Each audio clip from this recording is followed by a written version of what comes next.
Good afternoon, everyone. I thought we'd go ahead and get started. Sorry, we're running slightly behind today. We had to do some press. I just wanted to welcome everyone to the East Tennessee History Center. We have a fantastic talk today, which I'm just about to introduce. But before we get going on that, I want to let you know about some upcoming events we have here at the East Tennessee Historical Society. The first is we're going to be launching on October 6th for our first Friday the opening of our new exhibition on the story of Carl and Pearl Butler. The exhibition is called They Sang What They Lived. We're very excited about that and Knoxville's ties to country music. On October 13th, we have our next Football Friday, which is our sort of tailgate party for the UT game. We're very excited about that. And then on October 25th, our next brown bag is A Last Hurrah, which is selected writings by Bill Landry from the Heartland series. So we're very excited about that as well. Today, we're going to be discussing the Western Heights project. We're hearing a presentation called Western Heights Reborn. And we have two presenters that we're honored to have with us today. Ben Bentley is the Executive Director and CEO of KCDC, that's Knoxville's Community and Development Corporation. And we also have with us Marissa Mawazin, sorry, I ruined that. Mawazin, Vice President of Policy and Strategic Partnerships for KCDC as well. So without further ado, I'm going to turn over to them. Thank you very much.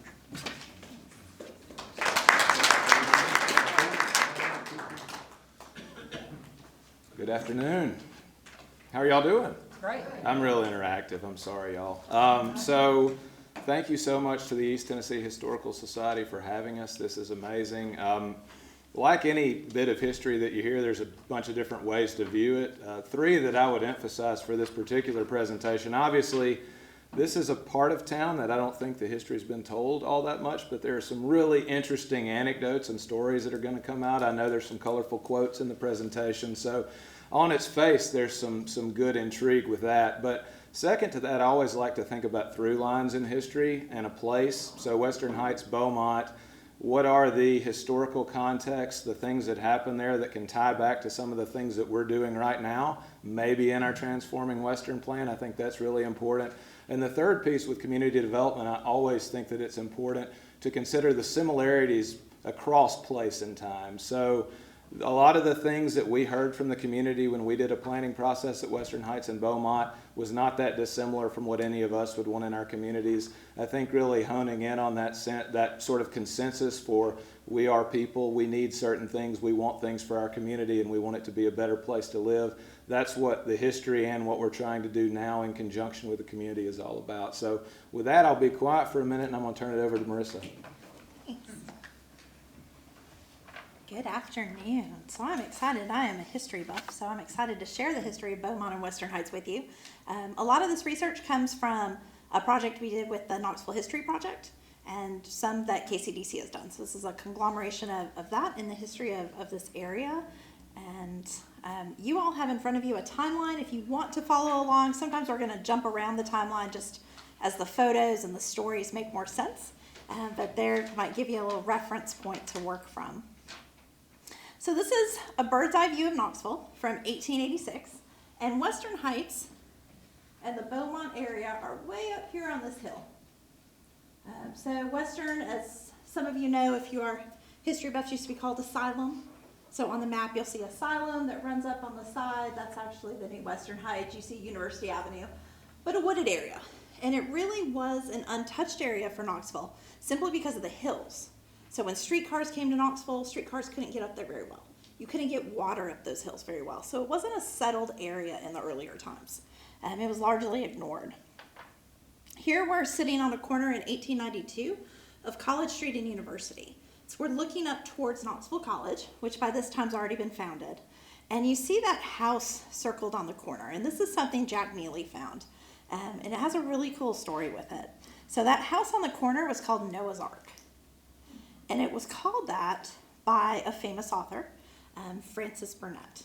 And so several of you have probably heard of The Secret Garden and some of those other famous books, but this particular book, the one I knew the best of all, actually she takes time to describe the Beaumont area. And so I'm going to read the quote to you because it is very impactful. But she describes in there some detail that the location offers beautiful views of the mountains, that she and her brother spent much time outside, befriended African American neighbors, hunted for wild grapes, and roamed in the woods to a refuge that she called the Bower. And because of the awkward placement of that house on the hill, she called it Noah's Ark. So when she was searching for these grapes and things in the fields and in the Bowery area, she actually sold those to buy stamps and postage for her earlier works. So she lived there around 18 years old. That's when she started those writings. And so it really did have an impact on her life and on her, we like to think, on her writings and how she looked at things and living in this area. And the other thing, we haven't talked about how the Beaumont name came about yet. So Beaumont really came about, the first time we see it in history, and you have it there on your timeline, is around 1893, maybe 1888. It was actually first in Mechanicsville and then kind of moved outwards. But Leon Gerolman used it when he purchased land. So he purchased all of that land, named it the Beaumont Land Company. And so that's really where we start to see that use of the name. Later on, just shortly after that, in 1898, the U.S. government came calling, and they needed training grounds during the Spanish-American War. And Beaumont, the land as we know as Beaumont, became that training ground for the U.S. Signal Corps. So if you were part of the Spanish-American War in fighting on behalf of the U.S., you most likely trained there. And a lot of those recruits then shipped out to Cuba and the Philippines. Again, still staying mostly a wooded area, very clear area, simply because of the lack of streetcar access and the inability to get water up those hills. Now we jump forward a little bit into the early 1900s. Again, it's not a developed area quite yet, so it's an area you can go to just outside the city limits. We have the same policing structure we have now, a city police force and the county sheriffs. So the county sheriffs didn't really touch that area. We were just outside the border of the city police, and so you had a lot of unique activities that went around there. And the newspaper actually named this area the Arboreal Monte Carlo of Knoxville. So if you wanted to go partake in gambling, card games, cockfighting, some other different activities, this is where you went. You went right outside Beaumont School, because Beaumont School was there by this time.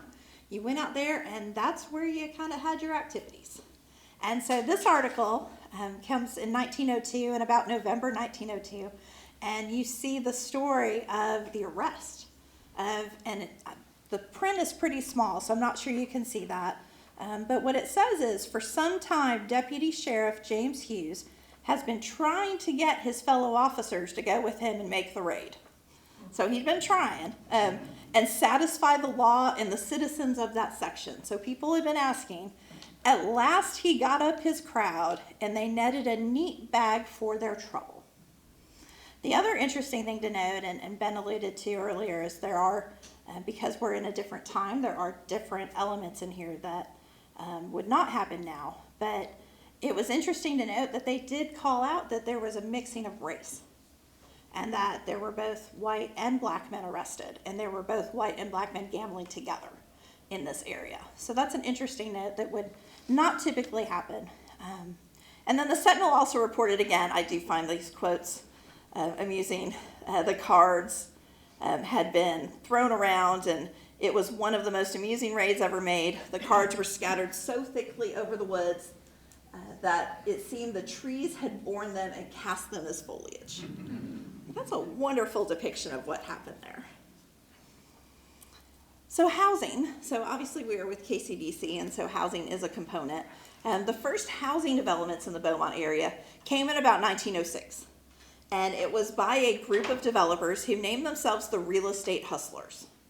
And the Real Estate Hustlers, when you look back at papers during this time, were very prolific. There's quite a few different sales and real estate they're in. And the Real Estate Hustlers were comprised of Dahl, Mirandese, and Brandau. And we actually see streets in Knoxville still named after them in that area. So they did have an impactful, and Brandau is actually still a developer. Actually, Mr. Brandau that was involved in this passed away right before the final sale. But the Beaumont, again, French for Beautiful Hill, was selected under the name for the development. They had 153 lots. And it was an affair to come out and participate in these auctions.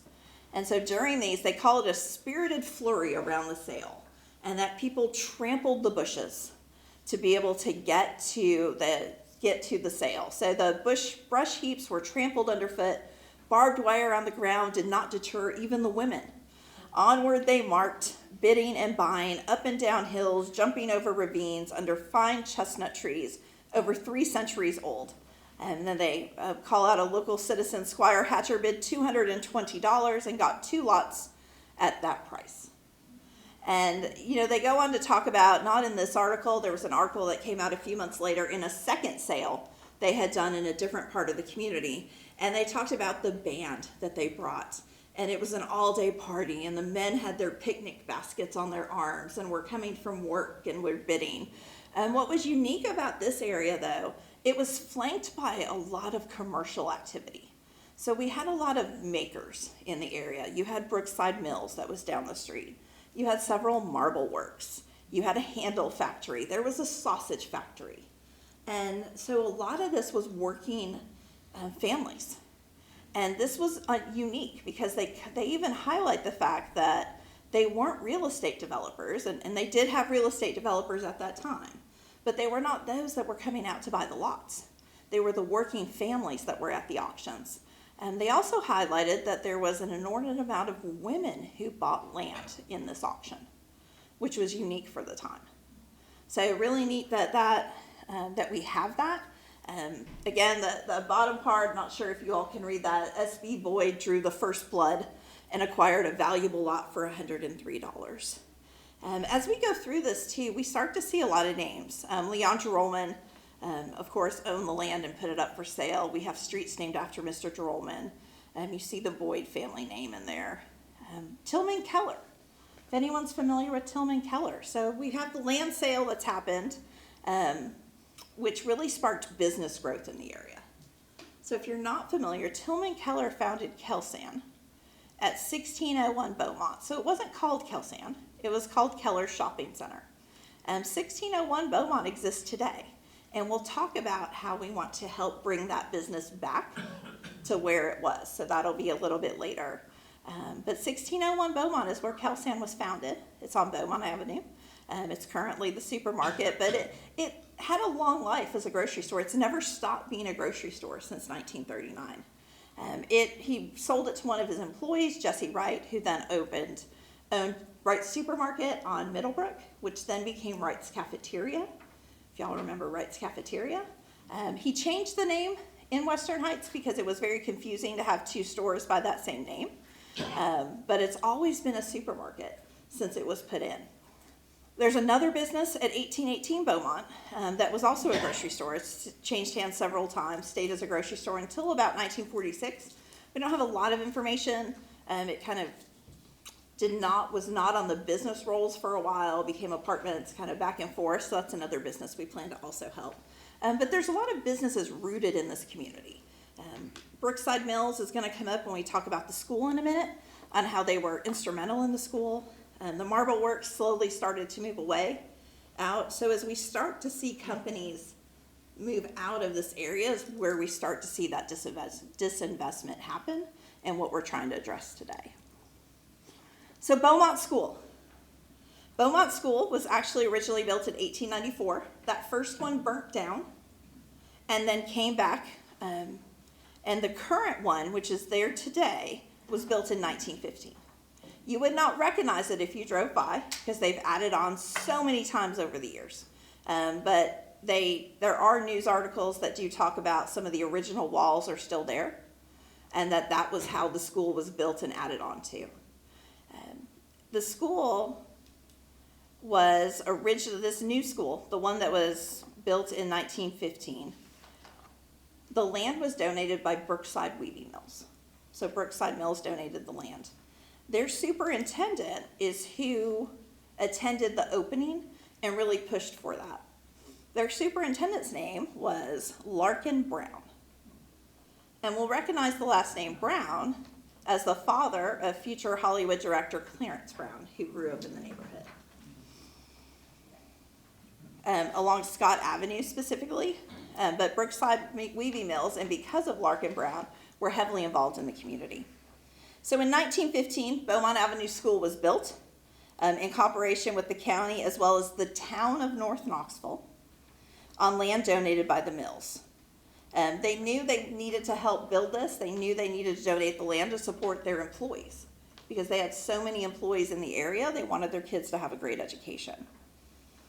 It was described as miraculous around completion, much larger enrollment than expected. They drew children even from outside the neighborhood, which even continues today as the magnet school for the county. They still draw children from outside the neighborhood. Those attending, so the opening, I mentioned Larkin Brown attended the opening, and we see other names as well that attended that. James Maynard, son of legendary Congressman diplomat Horace Maynard, who presented the school with a Bible, Professor J.D. Hoskins, future president of UT, and prominent jurist Chancellor Will Wright. But we don't know if he's related to Jesse Wright, who had the store down the street. So really, a lot of folks came out to it. They anticipated 1,000 students. So Beaumont had to begin teaching in shifts. So, we're used to our kids going to school all day right now, but they actually opened up in shifts. And when they were hoping when they annexed Beaumont in 1917 that would assist with releasing some of that overcrowding in the schools, and it did not. So they actually put in for a request to enlarge the school shortly after it had been built. Another interesting story comes from the area when we talk about business and development there. In 1903, the Knoxville Iron Foundry moved. It moved from Mechanicsville to Tennessee Avenue, which sits squarely between Beaumont and Lonsdale. And they did that to escape city taxes. So when the city annexed that land shortly thereafter, a few years later, they went ahead and stayed where they were. And so they stay today as CMC Steel Mill, which is the only steel mill in the state of Tennessee. Ivan Rachef began working as a consultant during World War II, and he purchased the company there later and moved here as part of it. He was Bulgarian, a Bulgarian industrialist, want to get that right. So when he moved here, he actually moved into an apartment. There is a house just outside CMC Mill on Tennessee Avenue. He moved into the second floor of that apartment, and he started a garden area. And he started those gardens to show that industrial areas could be beautified. And if you have not been there, the Rachef House and Gardens are actually open to the public. They are privately managed and owned, but open to the public during certain days. And you can go in and see wonderful examples of what this man did in this area to show that even though you're near a steel mill, you're living there, that you can have this flourishing park area. He planted tens of thousands of plants. He planted trees so he could have an arboretum designation. And this picture is actually from there. So if you can imagine driving down Tennessee Avenue, that this is behind a gated area. Has anyone been to these gardens before? Should I ask maybe a third of the room? Yeah.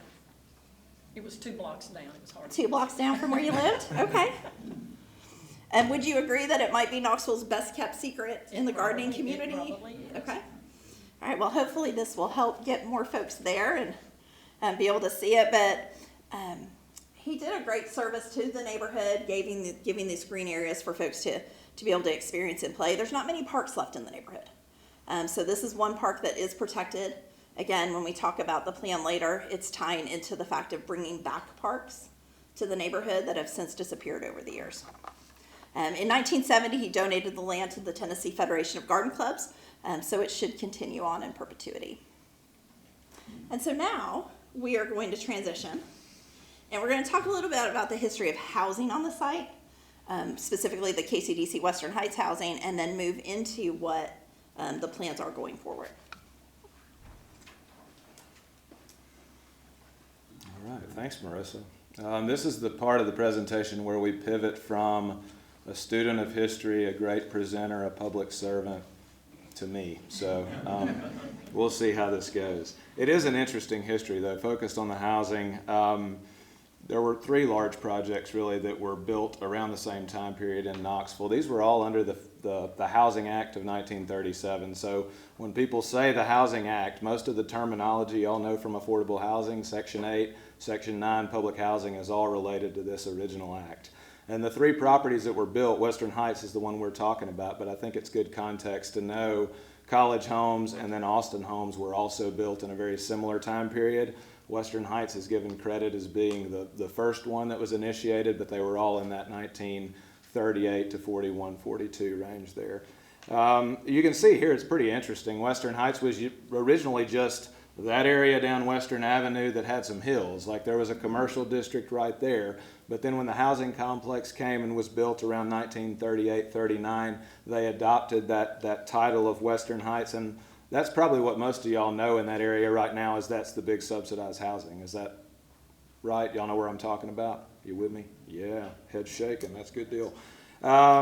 There were 244 units originally built at the site, and then later on, 1953, another 400 plus units. So very recently, and this is maybe just interesting to me, but within the last 10 or 15 years, those roughly, there were roughly 220 or so units that were torn down. While that was done in a very different housing market at the time, it's really laid a lot of the groundwork for us to be able to do the Transforming Western plan that we're about to get into. So you can see squalor to decency is one of probably the way we would not frame our stuff right now. Those are not talking points, but it laid the groundwork for what HUD messaged their public housing to be for a very long time, which was decent, safe, and sanitary. We sometimes still hear some of that terminology. I think that quote down there is very interesting. It's once again another way that we would not frame it, but they will live in clean, safe, comfortable homes where they can take baths when they need them. That's funny. Historically, we're still aspiring to meet that standard today. It's a little bit sad in that context, but if you look back in the last 80 years, we've obviously made a lot of progress. Many of the folks that moved into these homes were working class people that really were living in the equivalent of, whatever you want to call them, tent cities, shanty towns, favelas. There's different terms around the world for it.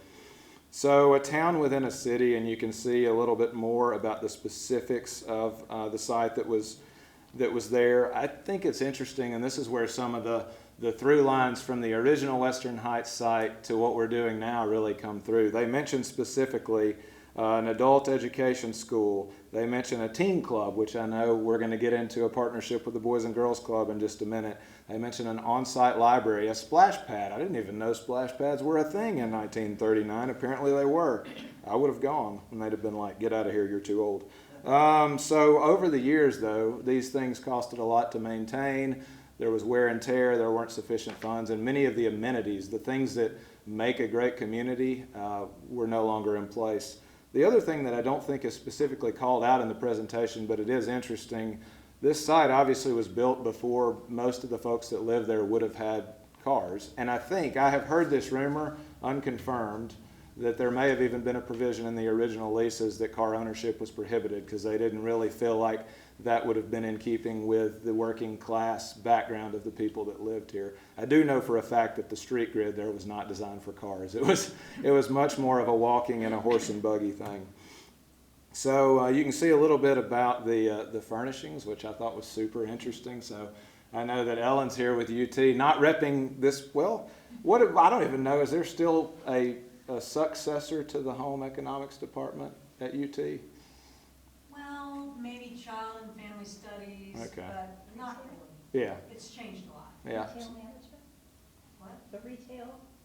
Oh, yeah, and then there's retail hospitality and tourism management. So, But neither one is exactly that. right.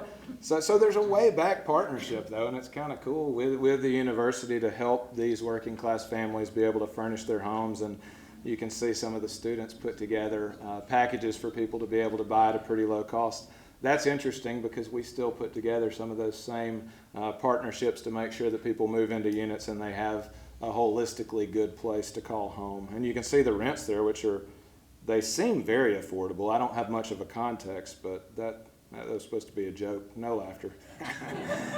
Western Heights, much like our properties today, the housing market of that time period, despite still kind of the tail end of the Depression and the overall economy trying to rebound, they were immediately leased up. There was a high need for new housing, a high need for housing that could serve working class families. That sounds familiar today.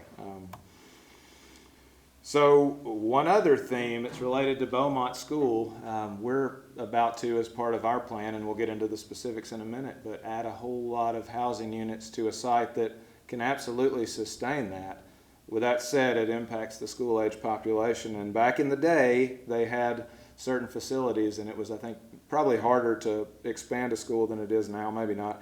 But they had to move to half-day schedules to be able to accommodate all the children that lived in that community based on the construction of this housing. So good news, we're working early with Knox County schools to be able to make the Beaumont attendance and to take account for the new students that will be moving into that community. So Western Heights addition, you can see another 440 units built in 52, 53. There was a lot of, obviously, urban renewal. There are other words to call it that happened from really the early 50s all the way through 70s and 80s.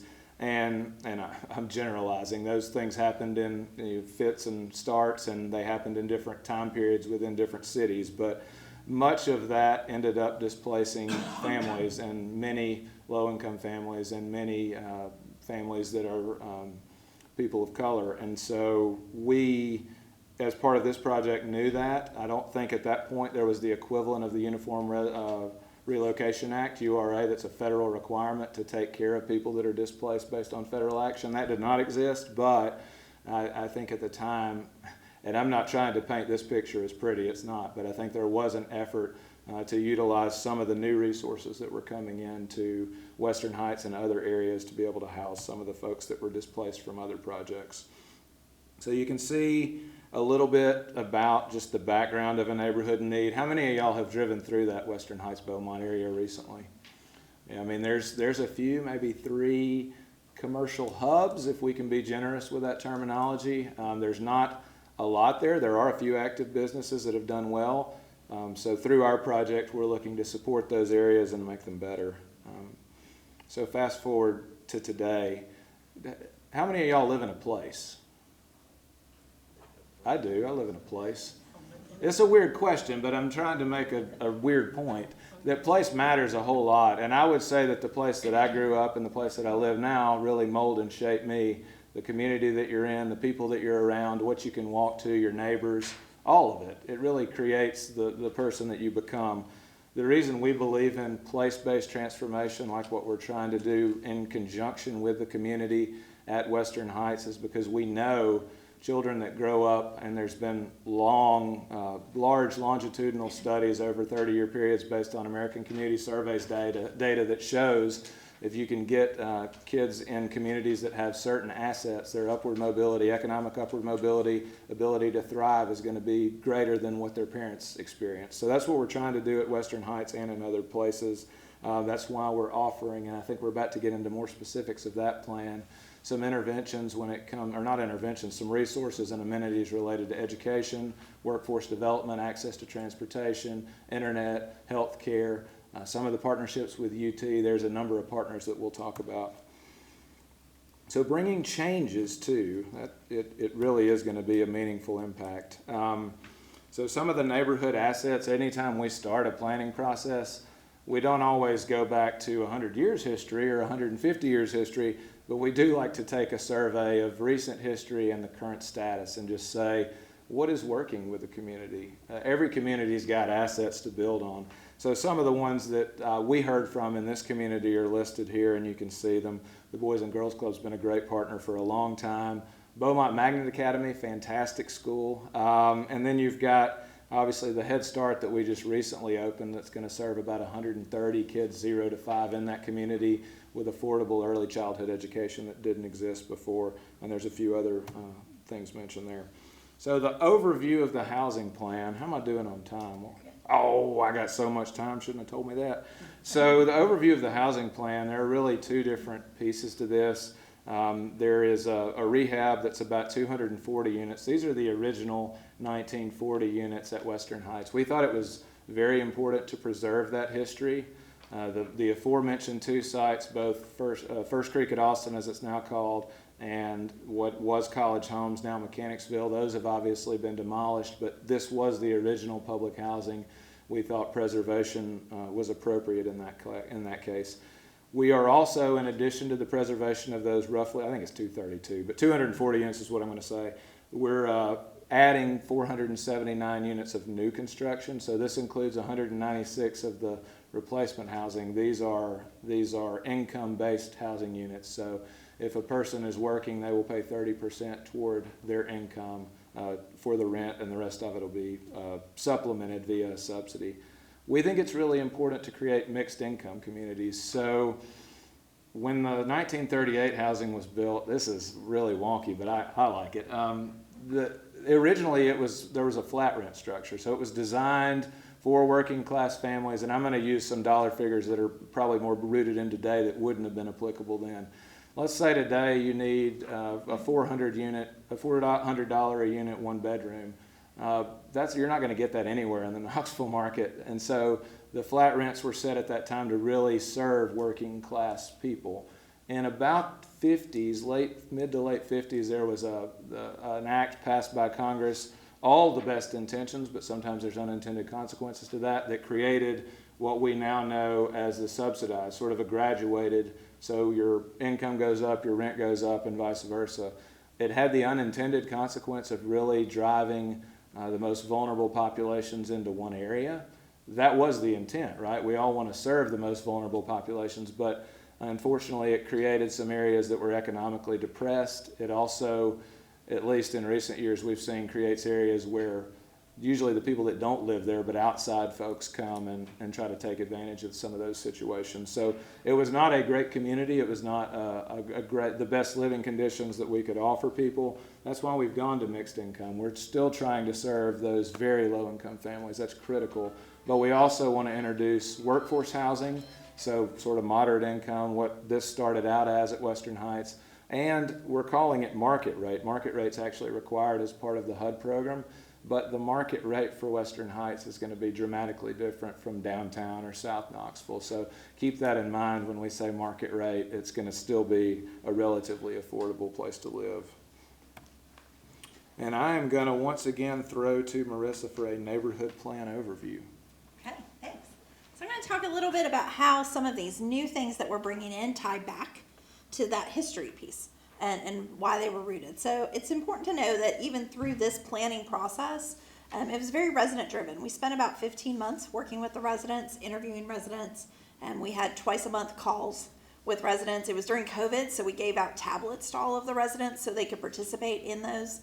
So we gave out 200 tablets for those that wanted to participate in the planning process to be able to call back into these online meetings. And so our neighborhood plan really boils down to some key components.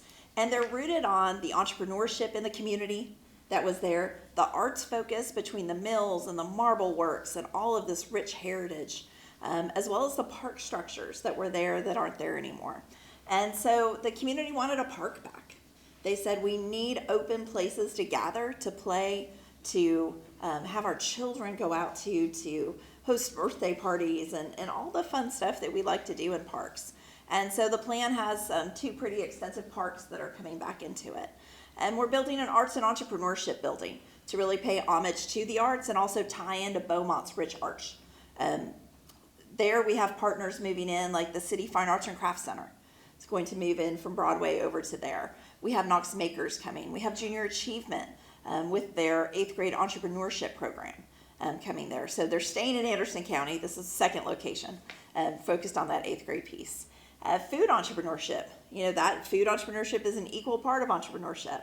We have a lot of refugees that live in this community, and they have wonderful home-based businesses in food and in arts. And so how do we honor that piece, and how do we bring in that food entrepreneurship? So we're partnering with Real Good Kitchen to open their second location to bring food entrepreneurship.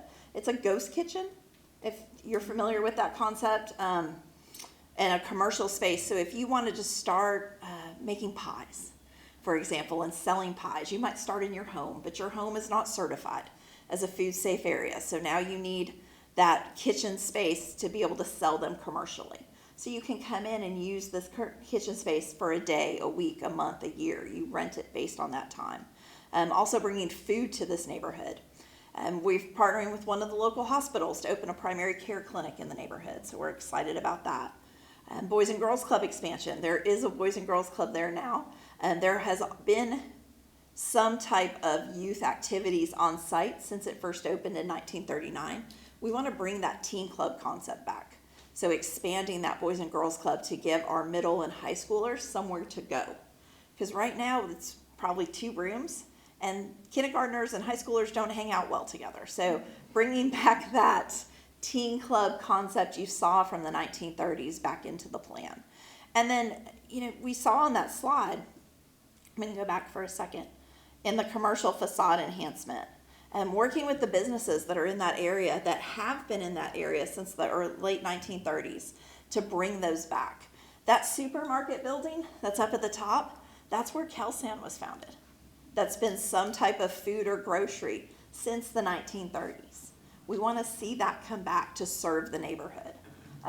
This 1818 Beaumont, I think it's 8, is where the other grocery was that I mentioned. That's been various things and is now just sitting there. How can we bring these commercial centers back and bring the history back in them to serve the neighborhood again? And then you see this wonderful, I don't have information on this building, but it's a wonderful Art Deco building.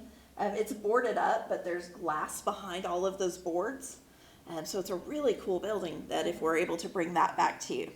So our our community neighborhood plan, part of the grant is being used for commercial facade enhancement. So we're going to go in and work with those owners and support them in bringing those businesses back to serve the community.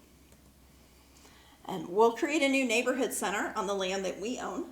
So a lot of these buildings I talked about will actually be in this new neighborhood center, the parks, the overlooks, the entrepreneurship piece, all coming together to recreate that center of community. Okay, we ready for this? What it is? Okay. The video? The video. I've been waiting. I still Okay. haven't watched it. All right, so we weren't able to bring obviously residents with us and folks that have been in the community for a while. So what we want to share with you is some of their thoughts about the history of the community, what they remember growing up there. Might have very similar stories as you do. Just If very my mother briefly. hadn't gone to visit her cousin in Western Heights and agreed to a blind date with my dad, I wouldn't be here. There's my Well, we're connection. glad you are. I so. am too.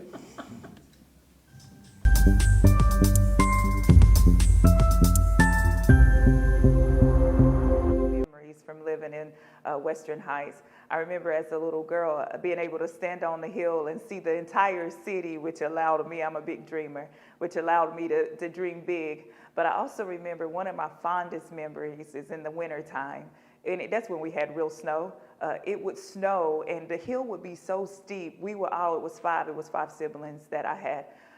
And we would all get in our little sled things and like zoom down the hill and run back up the hill and zoom back down the hill. And just being able to have, as a kid, to have the opportunity to play and grow in that area. I remember it being such a sense of community and such a sense of There's a family. lot of kids that lived in the area, that lived on the street where I actually lived at. And I had a lot of friends, and it was just really a good place to live. I mean, there was no serious violence. I mean, we was able to play outside till dark, had no violence whatsoever. And I really enjoyed it back I remember then. being a young woman in that area and being able to climb like apple trees and plum trees to get fruit. I remember being able to attend the Baptist Center after school to get clothing and to eat. I remember the Boys and Girls Club. I remember the center, the actual office space having a splash pad in the summer, and we used to go down there and get wet, and anything you needed, the community had. So I remember it being just a sense of belonging, a sense of resources, and a sense of family. Years, we've seen a lot of transformation and development in the community. Many of the families that live here, have climbed out of poverty. There's a lot of working people. There's a lot of people with a vision now for higher education. There's students growing up, graduating high school, going to college. And even one family that we worked with through the years, that all three of the children have grown up to become productive adults. But the boy that was here with us, he's a Amazon Fulfillment Center. He runs one of those centers. So we've seen a lot of kids actually grow up, take on, college careers, become very productive, in I the am future. today because of every experience that I had as a child, living in not just the Western Heights community, but other communities that I've lived in, having the opportunity again to have a sense of belonging, to create, to be innovative, to play.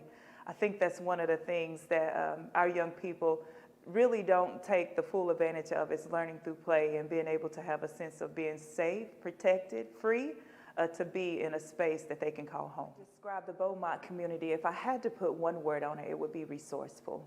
Family, yeah. Because everybody was close. I think everybody was close back then.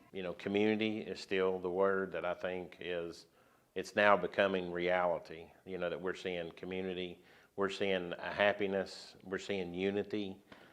We've got more unity here than we've ever had, and it's beautiful. It's a beautiful thing to see people living together, growing up together, a lot of diversity, and still people are very happy here.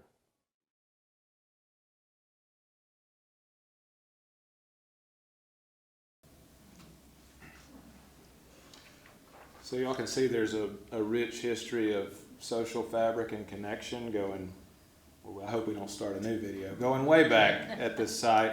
But the way that those things come about is to create spaces where people are able to get to know each other, able to build that sense of community. And that happened historically with splash pads and really cool gardens and all kinds of amenities and, not Boys and Girls Club, but teen clubs. We're trying to recreate that now. So thank you all for listening today. I think we're going to take questions at this point if you have any.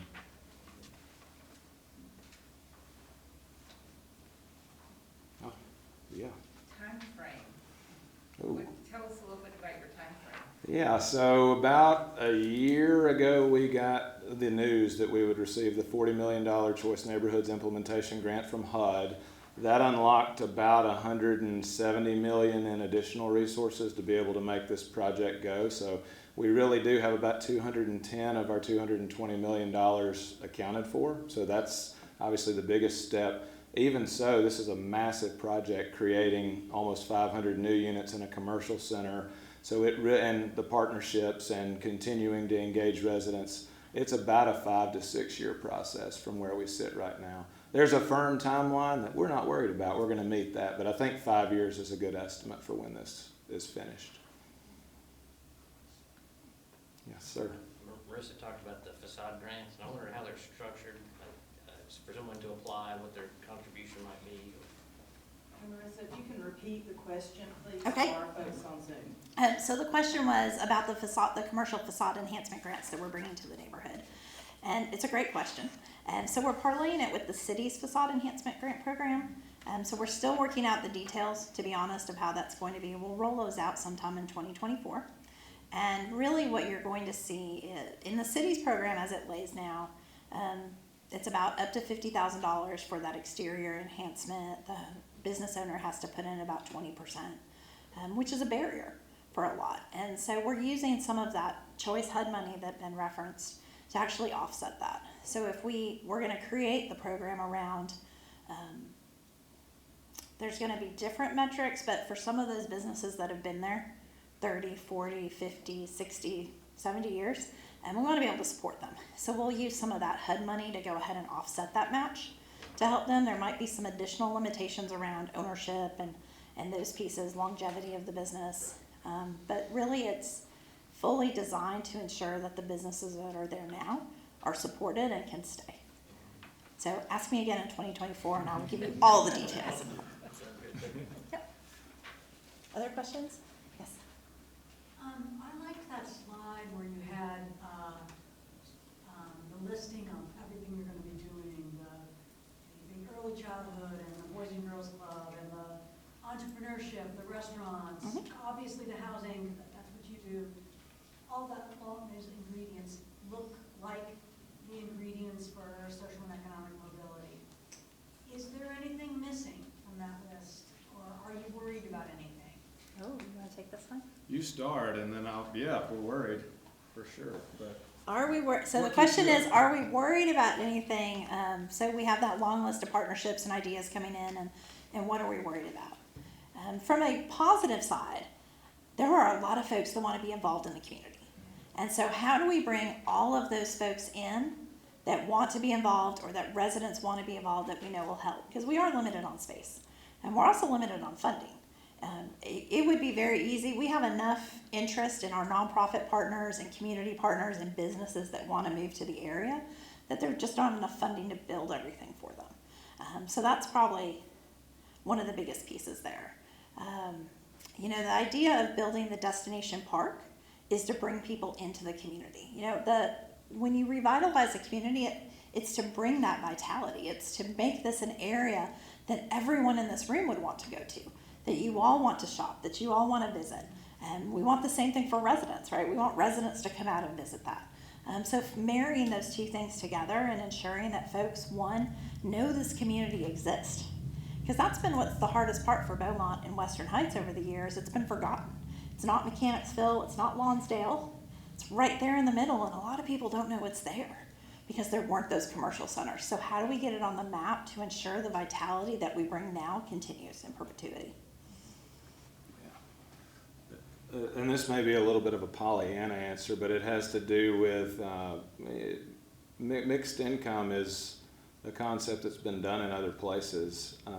But with that said, there aren't a lot of communities and neighborhoods, or maybe it's in, I don't have the data to back this up, but I think it's true. I think it's becoming less common that people with very different income ranges live in the same place. I think that's a bad thing for all the groups involved. And so there is a little bit of worry, I think, long term that we, or we're aware, would maybe be a better way to say it, to not recreate the last 40 or so years, since these have been extremely low income sites that don't support the amenities, that don't support some of the things we all want out of a community. And we're being very diligent and very careful about how we partner, how we build, the types of design that we utilize to make sure that we're maintaining safety, and we're creating spaces where people naturally get together. I grew up in a small town, and there were some weird things about it, and it wasn't all positive, but I do think, you could look up and down our street and see people of very different economic statuses living in the same neighborhood. I think in cities that's probably been less common historically, and so we're trying to create that neighborhood that has a demographic diversity that really doesn't exist in many places. And we think that's important, but it's not easy. It's not destiny. We have to be smart and thoughtful about our decisions, and we have to learn from best practices in other places. So. Yes, ma'am. How many residents do you anticipate? Well, we're talking about this green area over here, right? So how many on that map there? It's built. So if you look at that entire map, how many residents are going to be on this map? Roughly, there's about 730-ish units on that map, and I'm extrapolating, doing quick math here. I think that there's probably about 2.9 residents per unit. I'm using sort of a global average there.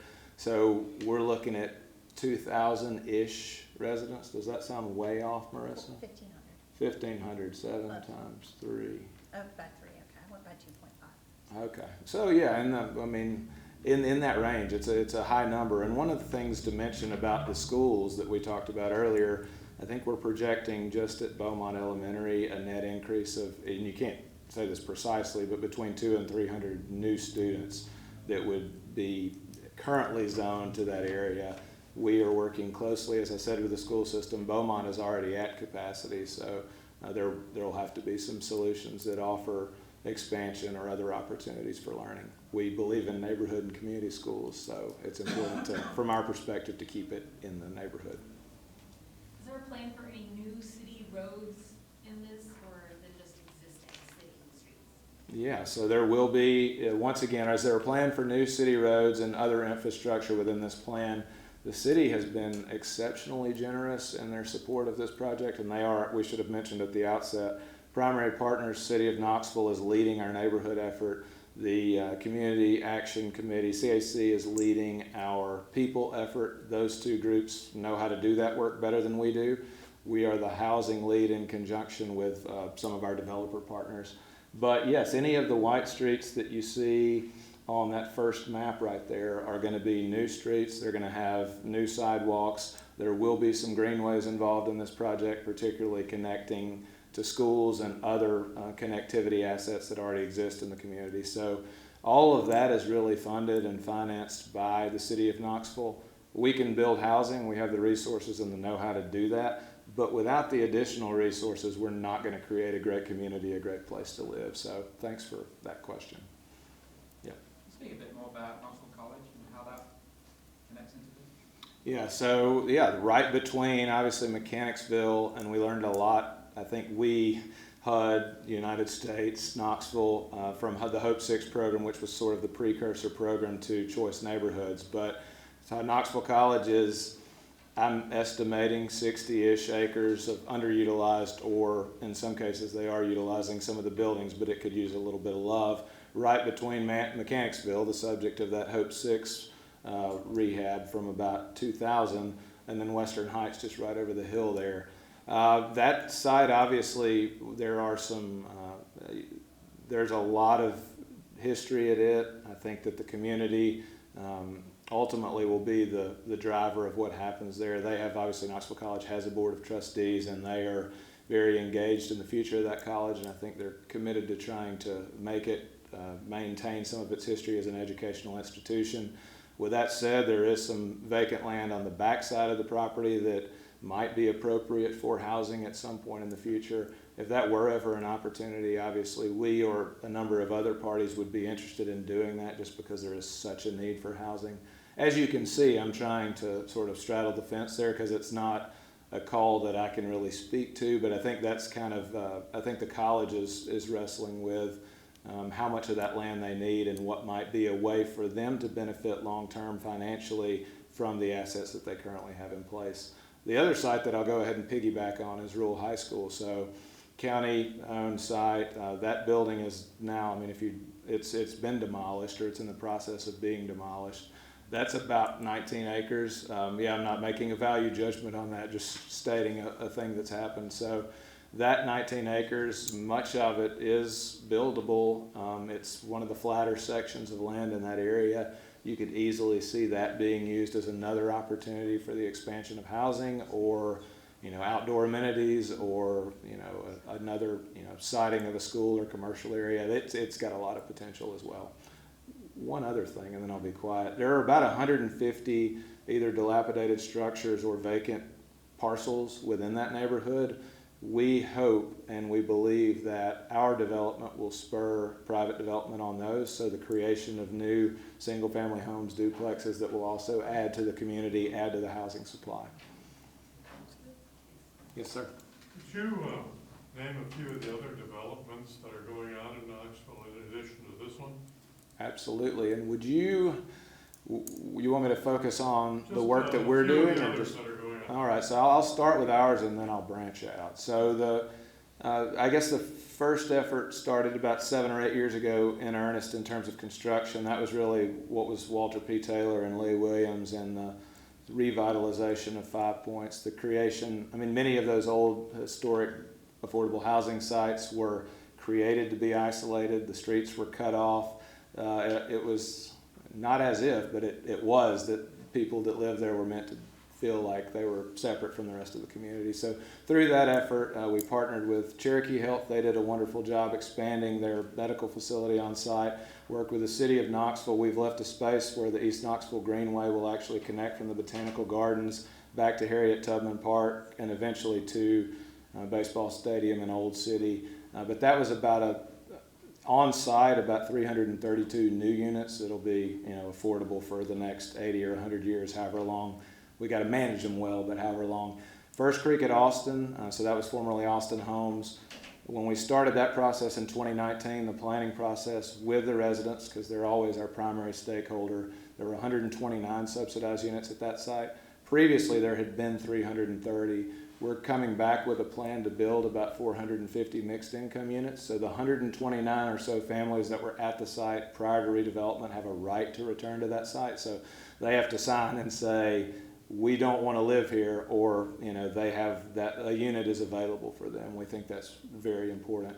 But that is our goal at most of these sites is create connections. That one's right by Green Elementary. It's right by Vine. It's walkable to all the jobs downtown has to offer. So it's a great site. We wanted to add density and give people a dignified place to call home.